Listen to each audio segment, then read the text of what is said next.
I'm not worried at all. They haven't liked any of them, really. And they especially haven't liked the last two. So, well, exactly. Hey. George Lucas never thought of actors as the center of his universe.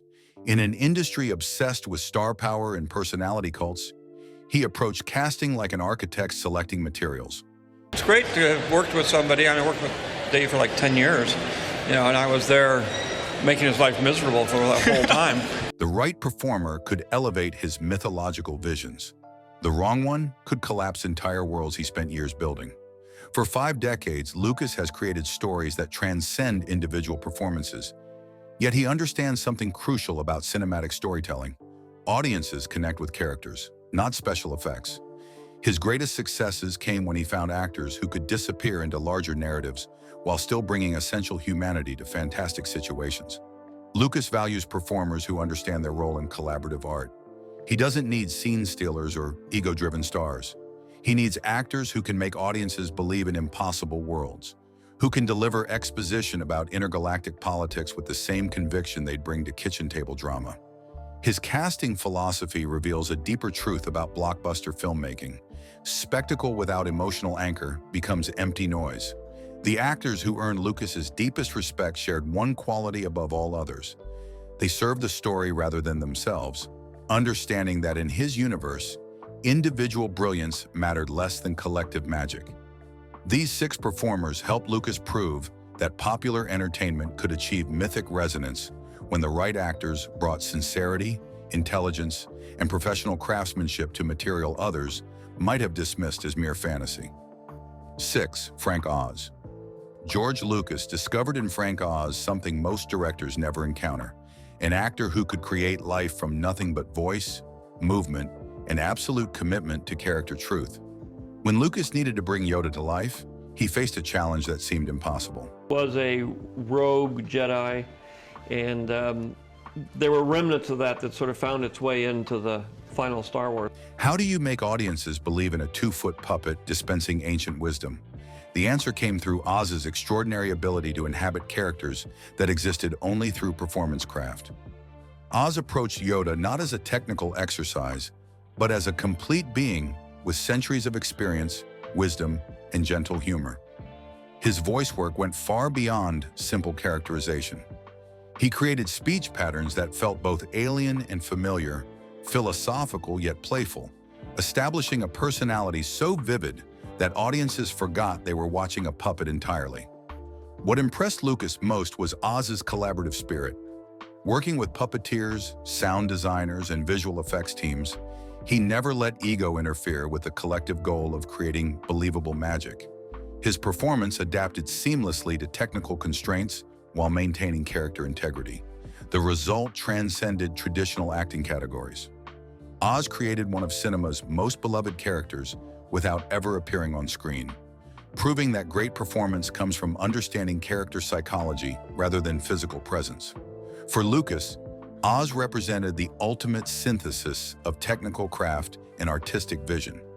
His work demonstrated that in science fiction and fantasy, the most important special effect is often a performer's complete commitment to impossible truth. 5. Samuel L. Jackson. George Lucas saw Samuel L. Jackson the perfect bridge between classical Jedi philosophy and contemporary screen presence. It's close to George's ranch, and somebody said, George wants to meet you. Yeah. So I went over to talk to him, and he was writing episode 1. Jackson brought modern intensity to ancient wisdom, making thousand-year-old concepts feel immediate and relevant. When Lucas cast Jackson as Mace Windu, he needed an actor who could embody moral authority while suggesting the capacity for necessary violence. Jackson's natural command presence made him instantly credible as a Jedi Master, someone who had earned respect through decades of service and sacrifice. Jackson's approach to the role balanced restraint with barely contained power. Windu carried himself with the dignity of a philosopher-warrior, speaking carefully but moving with predatory grace. Lucas admired this controlled intensity because it served the larger themes about power, corruption, and moral compromise. What distinguished Jackson's performance was his commitment to serving Lucas's vision while maintaining his distinctive screen presence. He never disappeared entirely into the role, but he channeled his natural charisma into character-appropriate directions, making Windu feel like a logical extension of Jackson's established persona. The lightsaber scenes revealed Jackson's understanding of cinema as physical storytelling. His combat movements suggested years of training while maintaining the elegant brutality Lucas wanted for Jedi warfare. For Lucas, Jackson proved that established stars could enhance rather than overwhelm his mythological framework. His performance demonstrated how contemporary actors could bring fresh energy to classical themes without breaking the spell of total immersion Lucas worked so hard to create. 4. Ian McDiarmid. George Lucas found in Ian McDiarmid an actor who understood that great villains seduce audiences before they terrify them. George, by and large, once he's cast you, he thinks you're absolutely right for the part. McDiarmid's Emperor Palpatine became the ultimate embodiment of political evil disguised as grandfatherly wisdom. What made McDiarmid's performance extraordinary was his complete commitment to the character's dual nature. As Senator Palpatine, he projected warmth, concern, and democratic values with such conviction that audiences almost forgot they were watching democracy's destroyer. His transformation into the Emperor revealed the monster that had been hiding behind the mask of civilization. Lucas appreciated McDiarmid's theatrical background because it brought operatic scope to intimate character moments. His line delivery found music in exposition-heavy dialogue, making political machinations feel like personal betrayals. Every speech became a masterclass in manipulation, seductive and terrifying simultaneously. The physical transformation was equally impressive. McDiarmid's posture, facial expressions, and vocal patterns shifted completely between his personas, yet both felt like aspects of the same complex character. His cackling emperor never felt like a cartoon villain because audiences had seen the intelligent politician underneath. What impressed Lucas most was McDiarmid's understanding of evil as seductive rather than merely frightening. His Palpatine won through charm and false friendship, making his eventual triumph feel both inevitable and heartbreaking. For Lucas, McDiarmid represented the perfect fusion of classical theatrical training with modern psychological understanding, creating a villain who felt both mythic and unnervingly human. 3. James Earl Jones. George Lucas realized that Darth Vader's visual design needed an equal partner in pure vocal authority. I had made a decision to move ahead on the next Star Wars series, and we were starting to do that. James Earl Jones provided something irreplaceable, a voice that could make audiences forget they were listening to a man in a recording booth rather than a 7-foot cyborg warlord. Jones approached Vader not as a cartoon villain, but as a fallen hero carrying the weight of his own corruption. His vocal performance suggested decades of rage, regret, and barely controlled power. Every line delivery hinted at the humanity buried beneath mechanical breathing and black armor. What separated Jones from other voice actors was his complete understanding of Vader as a tragic figure rather than a simple antagonist. His readings found subtle variations in emotion, from cold authority to genuine paternal concern, making Vader's eventual redemption feel earned rather than convenient. Lucas appreciated Jones's professional approach to technically challenging recording sessions. Working with dialogue that could easily sound ridiculous, Jones brought Shakespearean gravity to space opera exposition, making threats about ancient religions and galactic politics feel genuinely menacing. The collaboration extended beyond individual line readings. Jones understood how his voice needed to work with visual effects, music, and sound design to create a complete character experience. His performance never competed with other elements but enhanced them. For Lucas, Jones proved that great acting could exist in purely vocal form, that character truth could emerge through sound alone when filtered through sufficient talent and understanding. 2. Alec Guinness.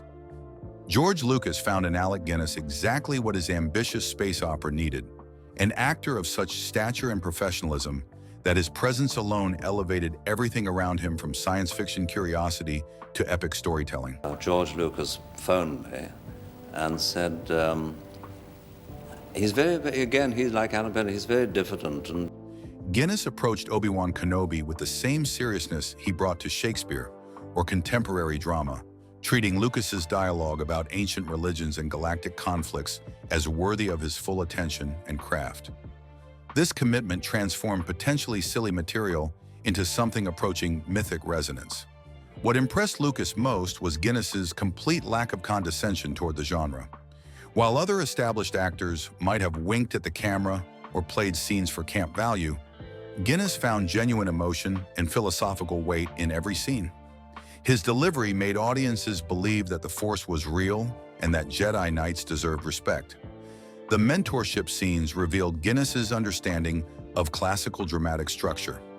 His Obi-Wan carried the weight of past failures and future hopes, making exposition feel like personal confession rather than plot advancement. Lucas recognized this as a master-level storytelling technique applied to populist entertainment.